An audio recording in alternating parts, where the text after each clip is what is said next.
श्री गुरुदेवाय नमः।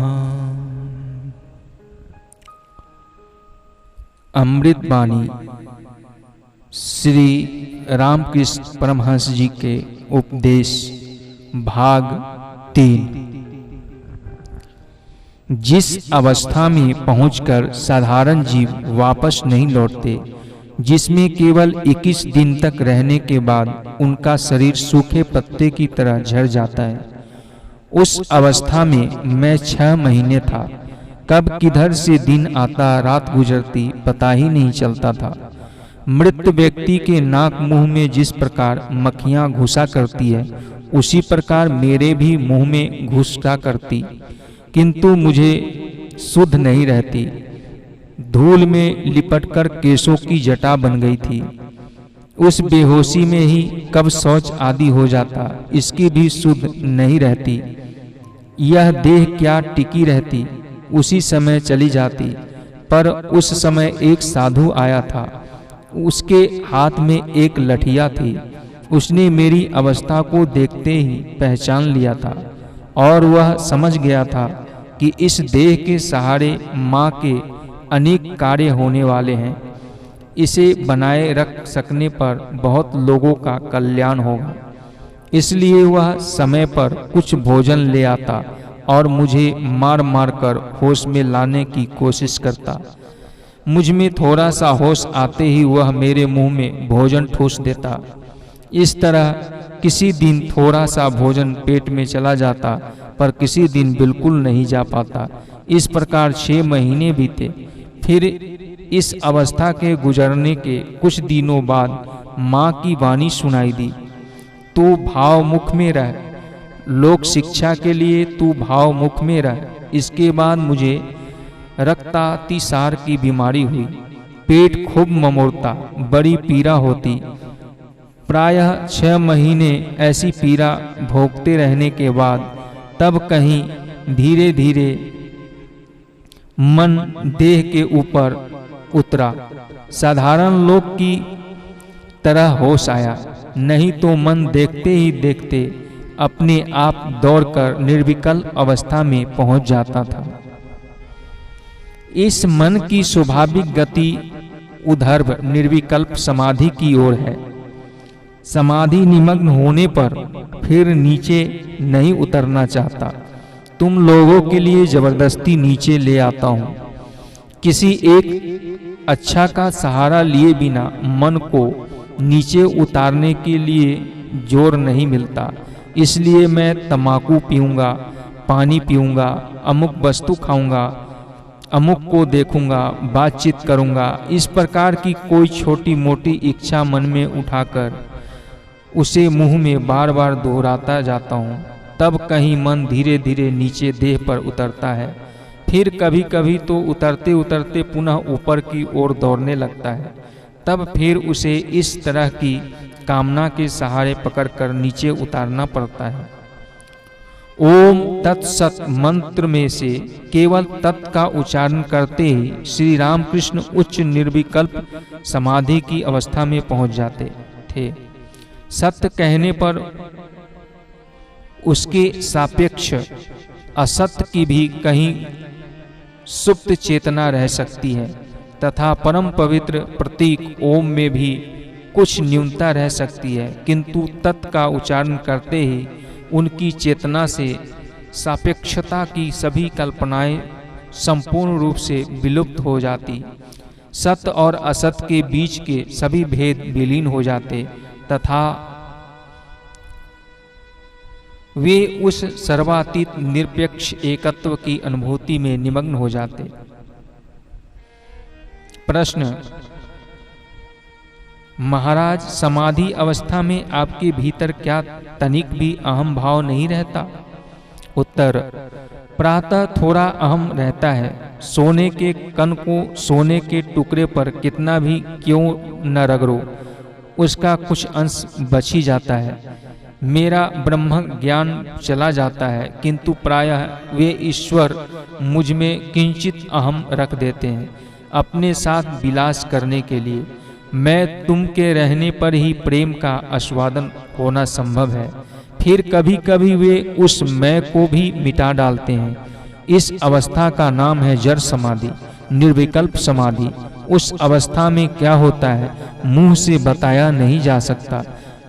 नमक का एक पुतला समुद्र की गहराई पाने गया था। ज्यों ही वह जल में उतरा त्यों ही उसमें घुल गया, तदाकाराकारी बन गया। अब कौन ऊपर आकर खबर दे कि समुद्र कितना गहरा है। श्री रामकृष्ण परमहंस जी का अखंड भागवत भाव। श्री रामकृष्ण से पूछा गया, क्या आप ईश्वर में विश्वास रखते हैं? श्री रामकृष्ण ने कहा, हाँ। क्या आप ईश्वर के अस्तित्व को प्रमाणित कर सकते हैं? हाँ। कैसे? क्योंकि मैं जिस प्रकार तुम्हें देख रहा हूं उसी प्रकार, बल्कि उससे भी कई गुना अधिक स्पष्ट रूप से ईश्वर को देखता हूं। एक बार किसी तार्किक ने श्री रामकृष्ण जी से पूछा, ज्ञाता ज्ञेय और ज्ञान क्या है? श्री रामकृष्ण ने उत्तर दिया, भाई मैं ये सारी पांडित्य की बातें नहीं जानता, केवल अपनी अंतरात्मा और अपनी ब्रह्ममयी माँ को जानता हूँ। उस समय मेरी अवस्था को देखकर हृदय कहा करता, ऐसा भाव भी नहीं देखा और ऐसा रोग भी कभी नहीं देखा। उस समय मैं बहुत बीमार था, देह में बहुत पीड़ा होती, किंतु ईश्वरीय चर्चा रात दिन चलती थी। देह में केवल हड्डियां भर रह गई थी, परंतु उस स्थिति में भी देह बोध को भूलकर मैं घंटों आध्यात्मिक विषयों पर चर्चा किया करता। श्री रामकृष्ण परमहंस जी की प्रार्थना। मैं जगदम्बा से इस प्रकार प्रार्थना किया करता, हे माँ आनंदमयी मुझे दर्शन दे। कभी कभी मैं इस प्रकार प्रार्थना करता, हे दीनानाथ, हे दीनबंधु, मैं तुम्हारे जगत के बाहर नहीं हूँ। प्रभु मुझ में न ज्ञान है, न भक्ति, न साधन भजन, मैं कुछ भी नहीं जानता। हे प्रभु अपनी अहोतिक करुणा से तुम मुझे दर्शन दो। हे माँ मैं लोक मान्यता नहीं चाहता, देह सुख नहीं चाहता। मेरा मन गंगा जमुना के प्रवाह की तरह तुझ में प्रविष्ट हो। माँ मैं भक्तिहीन हूँ, मैं योग साधना नहीं जानता, मैं दीनहीन हूँ, मैं किसी की प्रशंसा नहीं चाहता। कृपा करके मेरे मन को सदा अपने चरण कमलों में निमग्न रख। हे माँ मैं यंत्र हूँ तू यंत्री, मैं गृह हूँ तू गृहिणी, मैं मयान हूँ तू तलवार, मैं रथ हूँ तू रथी। तू जैसा करवाती है वैसा ही करता हूँ, जैसा कहलवाती है वैसा ही कहता हूँ, जैसा चलाती है वैसा ही चलता हूँ। ना हम तहूँ तहूँ। सत्य को दृढ़ता के साथ पकड़े रहने पर भगवान का लाभ होता है। सत्य पर निष्ठा न रहे तो धीरे धीरे सब नष्ट हो जाता है। उस भागवत प्राप्ति की अवस्था के बाद मैंने हाथ में फूल लेकर माँ से कहा था, माँ यह ले तेरा ज्ञान, यह ले तेरा अज्ञान, मुझे शुद्ध भक्ति दे। यह ले तेरी सुचिता, यह ले तेरी असुचिता, मुझे शुद्ध भक्ति दे। यह ले तेरा भला, यह ले तेरा बुरा, मुझे शुद्ध भक्ति दे। यह ले तेरा पुण्य, यह ले तेरा पाप, मुझे शुद्ध भक्ति दे। परंतु जिस समय यह सब कहा था उस समय यह नहीं कह सका कि माँ यह ले तेरा सत्य, यह ले तेरा असत्य। माँ को सब कुछ दे सका पर सत्य न दे सका। भला और बुरा सब में भगवान है। ईश्वर दर्शन होने पर कर्म त्याग हो जाता है। इसी तरह मेरी पूजा बंद हुई। मैं काली मंदिर में पूजा करता था। एक दिन आकाशमात दर्शन हुआ। सब कुछ चेतन है। पूजा का अर्धपात्र, वेदी, पूजा गृह की चौखट सब चेतन है। मनुष्य, जीव, जंतु सब चेतन है। तब उन्मत्त की तरह चारों ओर पुष्प वृष्टि करने लगा। जो कुछ दिखाई पड़ा उसी की पूजा करने लगा। एक दिन पूजा के समय शिवलिंग पर व्रत चढ़ा रहा था। ऐसे समय दर्शन हुआ, यह विराट ब्रह्मांड ही शिव है। तब से मेरा शिवलिंग गढ़कर पूजा करना बंद हो गया। एक दिन फूल तोड़ रहा था, एकाएक दर्शन हुआ। विचार या कल्पना के द्वारा नहीं देखा, प्रत्यक्ष दर्शन हुआ। एक एक फूल का पौधा मानो एक एक पुष्प गुच्छ है जो उस विराट मूर्ति पर शोभायमान हो रहा है। उस दिन से मेरा फूल तोड़ना बंद हो गया। एक बार मुझे दर्शन हुआ था, देखा सारा ब्रह्मांड और सभी जीव जंतु आदि एक ही पदार्थ से बने हुए हैं, मानो मोम का बना घर हो। उसमें बगीचा, रास्ते, आदमी, जानवर सब कुछ एक ही मोम से बने हो। मैं क्या देख रहा हूँ जानते हो? देख रहा हूँ वही सब कुछ बने हैं। मनुष्य तथा अन्य जितने भी जीव देख रहा हूँ, सब मानो चमड़े के बने हुए हैं। उनके भीतर से वही हाथ पैर सिर हिला डुला रहे हैं।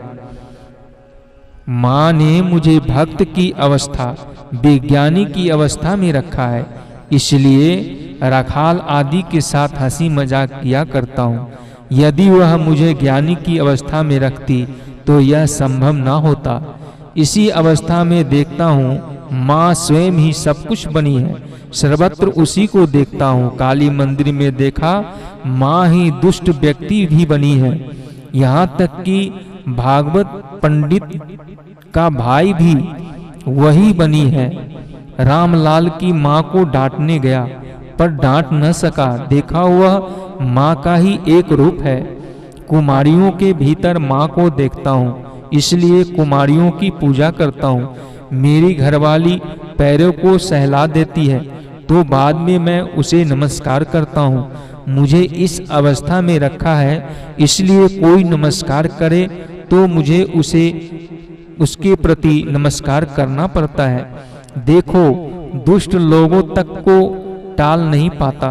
तुलसी की पत्ती भले ही सूखी हो, छोटी हो, फिर भी वह ठाकुर जी की ही सेवा में लगती है। मैं देखता हूँ मानो पेड़ पौधे, मनुष्य, पशु, घास, पानी, सब तरह तरह के तकिए के गिलाफ हैं। जैसे तकिए के गिलाफ भिन्न भिन्न होते हैं, कोई मोटे कपड़े का, कोई छीट का, तो कोई किसी और कपड़े का, कोई चौकोना तो कोई गोल, पर सभी गिलाफों के भीतर एक ही पदार्थ कपास भरा होता है। वैसे मनुष्य, पशु, घास, पानी, पहाड़, पर्वत, सभी रूपों के भीतर वही एक अखंड सच्चिदानंद विद्यमान है। मैं बिल्कुल स्पष्ट देखता हूँ। माँ मानो किस्म किस्म की चादरें ओढ़कर, विभिन्न रूपों में सजकर भीतर से झांक रही है। एक ऐसी अवस्था हुई थी जब सदा सर्वदा ऐसा ही दिखाई देता था। मेरी उस अवस्था को देख समझ न सकने के कारण सब लोग मुझे समझाने बुझाने शांत करने आए। रामलाल की माँ और अन्य महिलाएं कितनी ही बातें कहती हुई रोने लगी। उनकी ओर देखकर मुझे यही दिखने लगा कि माँ जगदम्बा स्वयं ही इन रूपों को धारण कर ऐसा कर रही है। माँ का यह ढोंग देखकर मैं हंसते हंसते लौटने लगा और कहने लगा, वाह बढ़िया सजी हो। एक दिन काली मंदिर में आसन पर बैठकर माँ का ध्यान कर रहा था, पर बहुत प्रयत्न करके भी मन में माँ की मूर्ति को नहीं ला सका। फिर देखा रमनी नाम की एक वेश्या जो घाट पर स्नान करने आया करती थी, उसी का रूप धारण कर माँ पूजा के घर की ओर से झांक रही है। देखकर मैं हंसते हुए कहने लगा, वाह वाह, आज तुझे रमणी बनने की इच्छा हुई, बहुत अच्छा, आज इसी रूप में पूजा ग्रहण कर। इस तरह माँ ने मुझे समझा दिया, वेश्या भी मैं ही हूँ, मेरे सिवा कुछ नहीं है। और एक दिन गाड़ी में बैठकर मछुआ बाजार की सड़क पर से जाते जाते देखा माँ सज धज कर जूड़ा बांधे, बिंदी लगाए बरामदे में खड़ी खड़ी हुक्के में तमाकू पी रही है और मोहनी बनकर लोगों का मन मोह रही है। देखकर मैंने विस्मित होकर माँ तू यहाँ इस रूप में है कहकर प्रणाम किया। आगे की कथा उपदेश भाग 4 में बताए जाएंगे। नारायण नारायण नारायण।